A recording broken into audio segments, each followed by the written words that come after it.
হে ৰাম নাৰদে কৰিলে হৰি কীৰ্তনত ৰতি পৰীক্ষিতে শ্ৰৱণত লভিলা মুকুতি প্ৰহ্লাদে স্মৰণ ভক্তি ভৈলা পাৰিষদ অম্বৰীষে পাইলে গতি হেবি হৰি পদ ইন্দ্ৰদৈন্যই অচিলন্ত কৃষ্ণ চৰণত অকুৰে বন্দনা ভক্তি ভৈলা মাধৱত হে ৰাম বলি ৰজাই ব্ৰাহ্মণত আত্মনি বেদিলা উদ্ধৱে দাসত কৰ্ম কৃষ্ণত কপিলা কৃষ্ণ হমে কৰিলন্ত অৰ্জুনে সখিত এহি নৱবিধ ভক্তি ভৈলা বিদিত নাৰদে অহৰ্নিশে কীৰ্তন কৰি ভক্তি লাভ কৰিছে পৰীক্ষিতে শ্ৰৱণ কৰিলে একেবাৰে ভক্তি ভিতৰত কোনে শ্ৰেষ্ঠ কৰিলে অৰ্জুনে সখী কৰিলে কিন্তু দাস্যভাৱে কোনে কৰিলে উদ্ধৱে সেইকাৰণে অন্তিম কালতো ভগৱন্তই যে বৈকুণ্ঠলৈ যাব এই কথাটো একমাত্ৰ উদ্ধৱে গম পাইছিল কাৰণ এনেকে কৈছিলে যিবিলাক খাইছিলে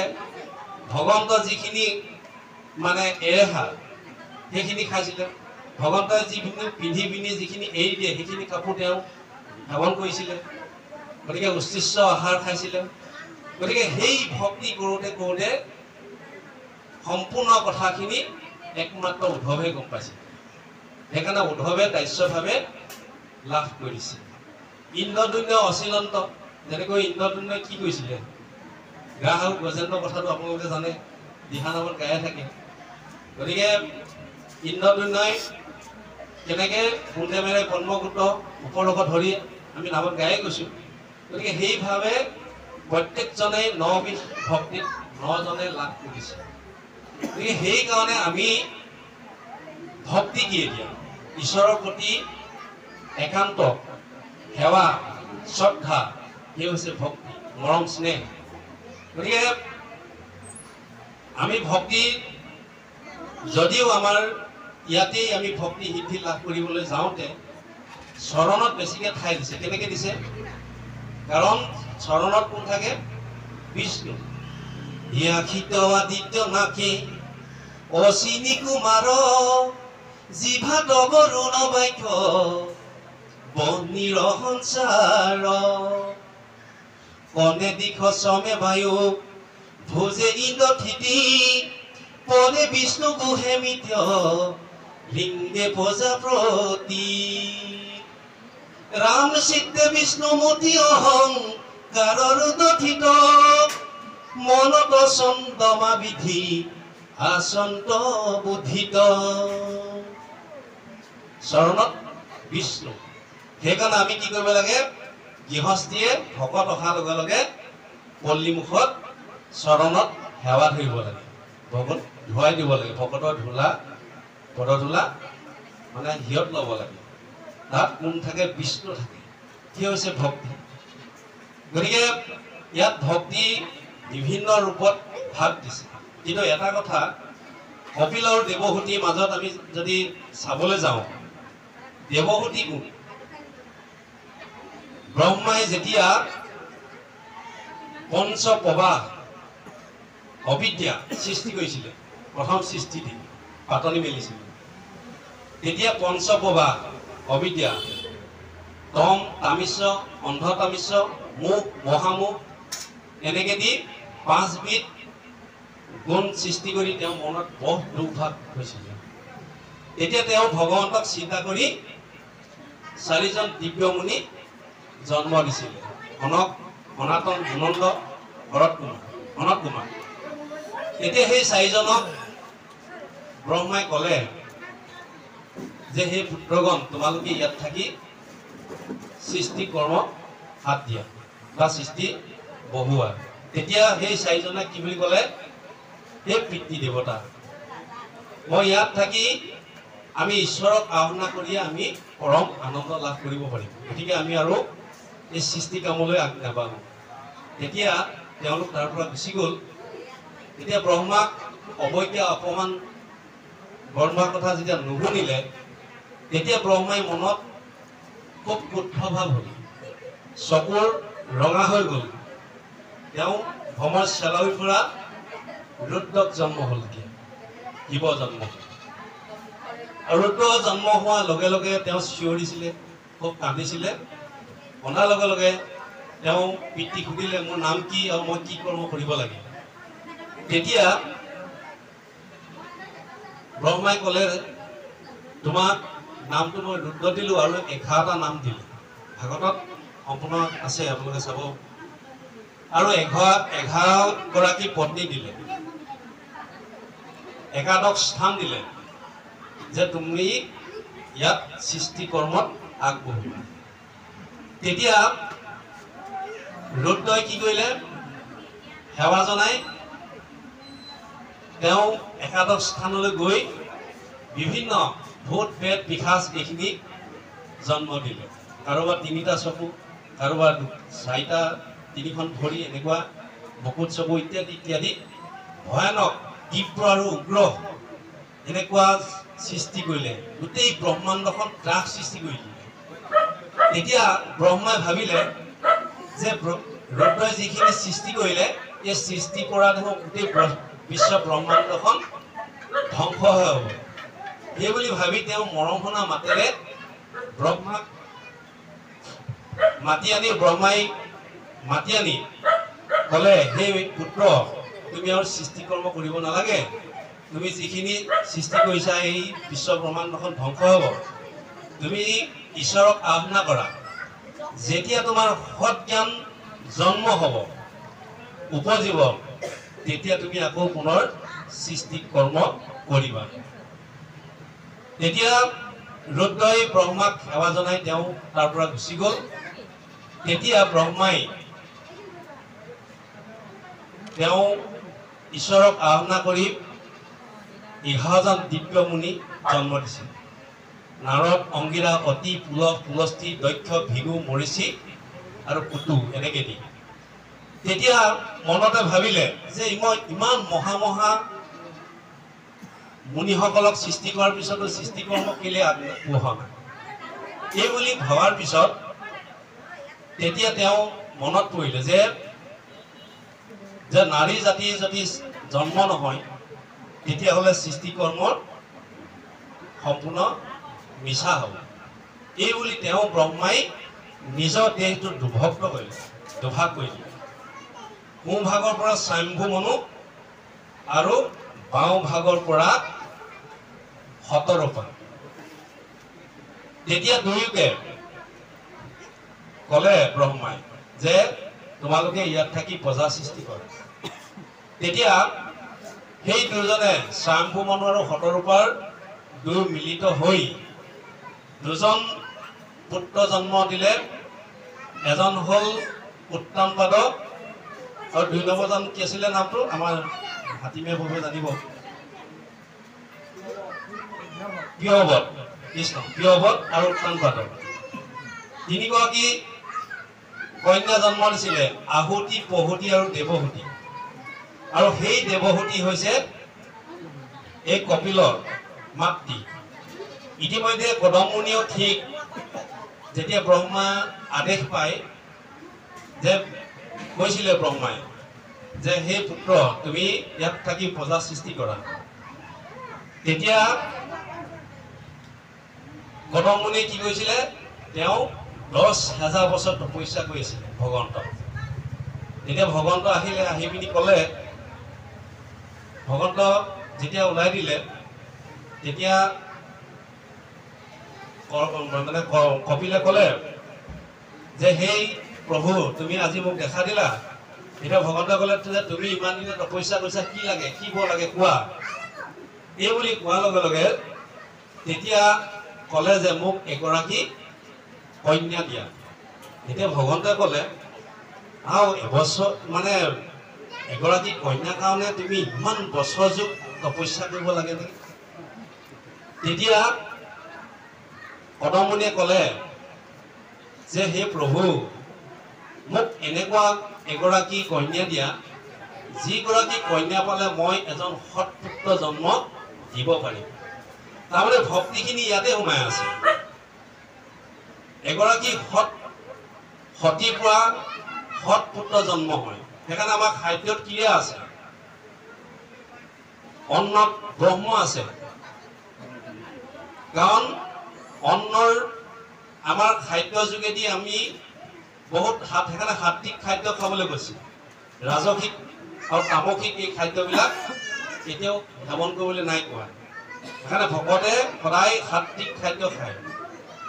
কাৰণ অন্নৰ পৰা ৰস, ৰসৰ পৰা তেজ, তেজৰ পৰা মেদ, মেদৰ পৰা মাংস, মাংসৰ পৰা মজ্জা, মজ্জাৰ পৰা অস্থি, অস্থিৰ পৰা শুক্ৰ, আৰু শুক্ৰৰ পৰা সতী সন্তান। অন্ন শুদ্ধ হলে ব্ৰহ্ম শুদ্ধ হয়, ব্ৰহ্ম শুদ্ধ হলে সতী সন্তান শুদ্ধ হয়। সেইকাৰণে এই কপিলৰ যোগেদি মাতৃ দেৱহত্যিক এই কথাখিনিকে বুজাই আছে যে তুমি মূৰৰ কথা কহন্ত সুন্দন্ত, মুত কৰে চিত্ত আন নেদন্ত। মোৰ কথা তুমি শুনা, ভালদৰে শুনা।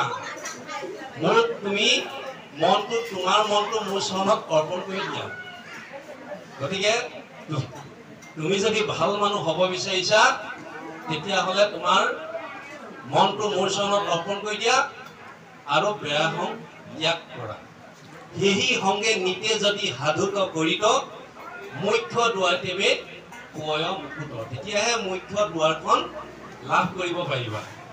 সেইকাৰণে আমি বেয়া সং ত্যাগ কৰিবলৈ কৈছে। বেয়া সং ত্যাগ কৰাৰ লগে লগে আমি ভাল সংগত হোৱাৰ লগে লগে আমি তেতিয়া লাভ কৰিব পাৰিম। সেইকাৰণে সাধু হ'বলৈ আহিবলৈ কৈছে।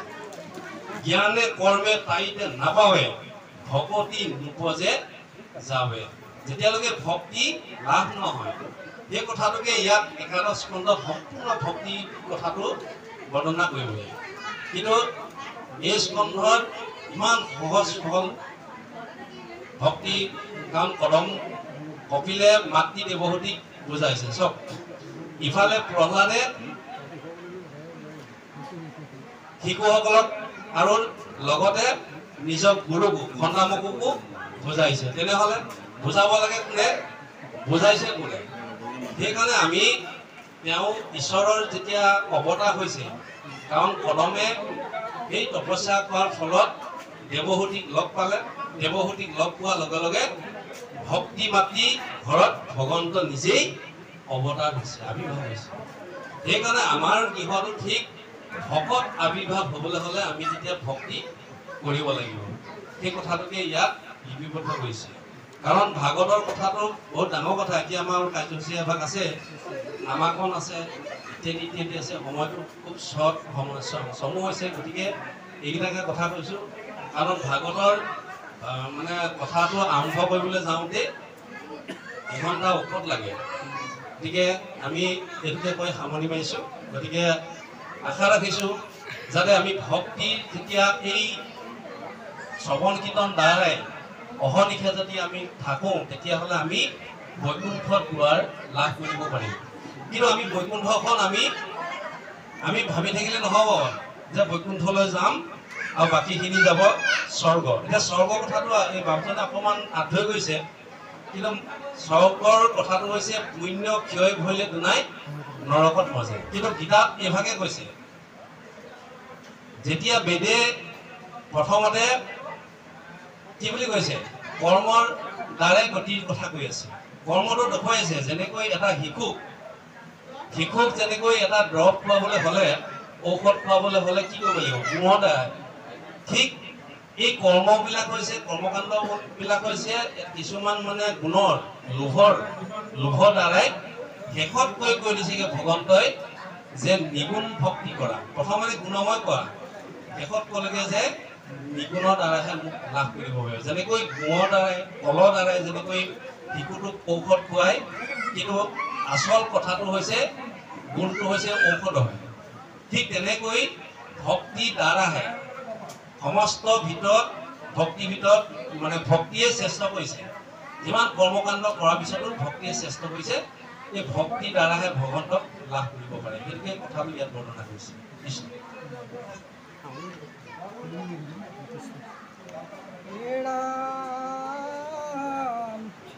প্ৰতিদিনা যিটো কৰে প্ৰাণী যত হেন কাল ঈশ্বৰৰ জীয়ৰ সংসাৰ কহিলো নামত শুনি যেন মতে লোকে শুৱে বীৰকত হেৰাম কহিলো তোমাতৈটো কথা গুজত আকৌ উপদেশ নিদিবা দুজনত ফলোৱা চটোৱা ধৰ্মধি গৰি হিত ইহবক কোনো নকহিবা কদাচিত মনা কৈ দিবা দুৰাচাৰ লোভিয়া যে গৃহ সুখেৰত মুহুৰ ভকত দেখি যিটো অভকত হেন লোকত নিষ্ঠে নকহিবা আই উপদেশ দিবা কহুৱা বেঠাই মাধৱ কৃষ্ণ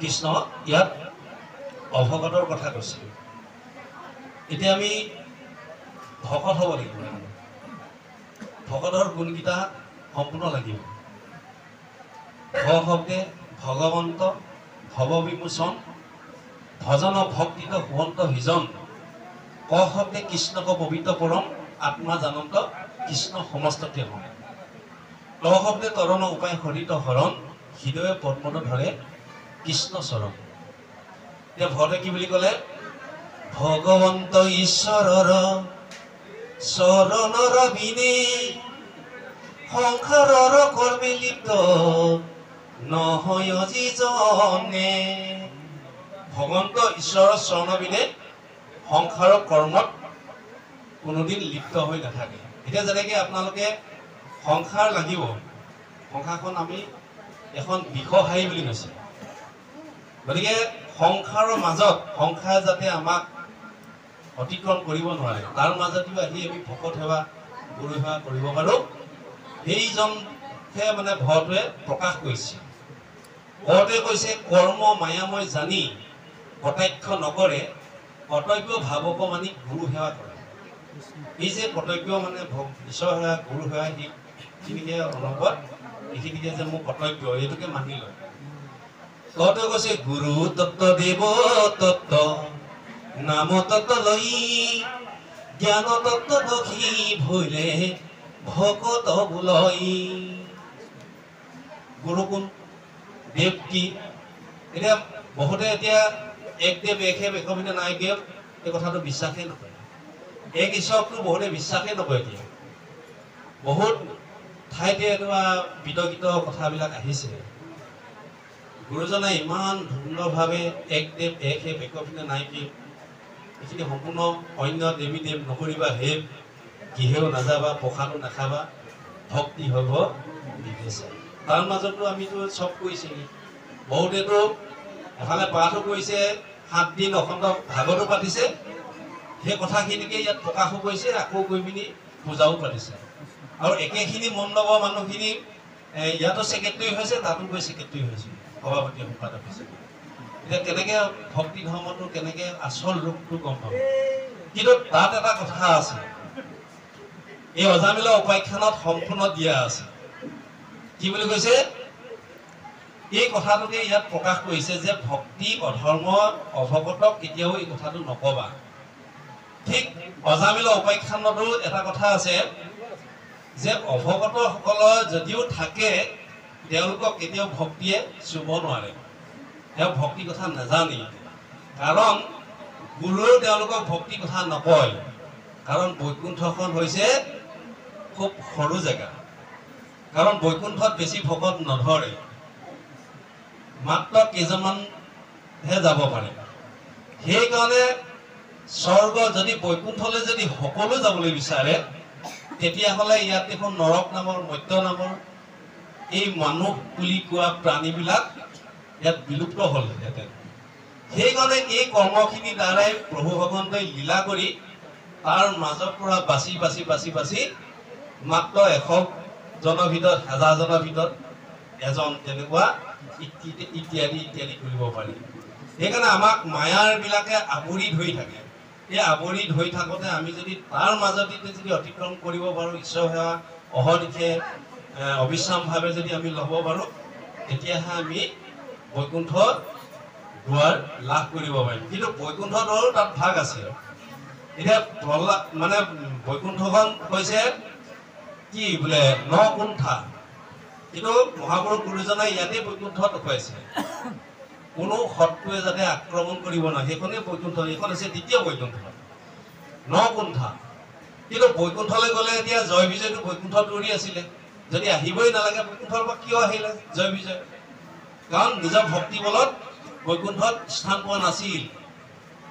পিতৃ ঈশ্বৰ একান্ত ভকত আছিল কাৰণে জয় বিজয় মাতৃ বিয়োগ হ'ল। বিয়োগ হোৱাৰ লগে লগে জয় বিজয় পিতৃয়ে ভাবিলে যে মই এই কুলটি যদি লালন পালন কৰোঁ, তেতিয়াহ'লে দেখোন মই আকৌ পুনৰ বিষয় এটা থাকিব লাগিব। তাৰ ল'ৰা তাতে এৰি থৈ গুচি গ'ল। গুচি যোৱাৰ পিছত কি কৰিলে? ভগৱন্তে কৈছে নহয়, মই বিনে ভকতেনি চিন্তে কিছু জ্ঞান, মই ভকতৰ পৰে নাজানো আন। ভকত সমান সখী মোৰ কোনো আছে, ময়ো মহাভকতৰ ধুৰু পাছে পাছে। চব ভকতৰ পিছে পিছে নুফুৰে বুলিছে, মহাভকত যেনেকে আমাৰ উদ্ধৱৰ কথাই কৈ আছো বাৰু। সেইজন কলিযুগ আছিলে, সেইজন কলিযুগ হ'ল, সেইজন তাপৰ যুগ কৃষ্ণ নধৰিব। কিন্তু সেই মহাভকতৰ পিছে পিছে মই ঘূৰো বুলি কৈছে। গতিকে সেইকাৰণে কোনো অভয়, আমি যেতিয়া অভয় চৰণত যেতিয়া হল ল'ম, কোনোদিন আমি ভয় নাথাকে। এতিয়া অভয় চৰণত হল লোৱাৰ পিছতো আমি আকৌ বেলেগ বেলেগ চিন্তা কৰিবলগীয়া হয় নহয়। সেইকাৰণে কৈছে যে এজন ক্ষুদ্ৰ দেৱতাক যদি, গীতাত কৈছে এজন ক্ষুদ্ৰ দেৱতাক যদি আপুনি পূজা কৰে, তেতিয়া অকল খাল এটাহে পাব, কুঁৱা এটাহে পাব, তাত গা পা ধুব ব্যৱস্থাটো নাই। যদি ভগৱন্তক সেৱা কৰে, কৃষ্ণ একদেৱ দুখহাৰী, তেওঁ এই দুখহাৰী, তেওঁক যদি আৰাধনা কৰে, তেওঁক যদি সেৱা কৰে, তেতিয়াহ'লে সাগৰত গা পা ধোৱা লেখীয়া ইত্যাদি ইত্যাদি। কাৰণ সমস্ত কৃষ্ণক পুজিলে সমস্তকে পায়, সেইটোকে ইয়াত প্ৰকাশ কৰি গৈ আছে। গতিকে সেইকাৰণে ভগৱন্ত ঈশ্বৰৰ চৰণৰ বিনে সংসাৰৰ কৰ্মে লিপ্ত নহয় যিজন। গুৰুতত্ব দেৱতত্ব নামতত্ব লৈ জ্ঞানতত্ব দশী হৈলে ভকত বোলয়। সেইজনকে যেতিয়া সেই গুৰু কোন দেৱ কি এই কথাখিনি জানিব লাগিব, জনাৰ পিছতহে তেওঁ ঈশ্বৰক আৰাধনা কৰাৰ লগে লগে তেওঁ হৈছে একান্ত ভকত। আৰু সেইজনক পিছে পিছেহে ভগৱন্ত থাকে বুলি কৈছে। নাৰদ বিষ্ণু আচন্ত কৈ বৈকুণ্ঠত মই নাথাকুৰৈ, যোগী উহিয়াই ঋষমুদাই থাকো ভকতৰ কীৰ্তন।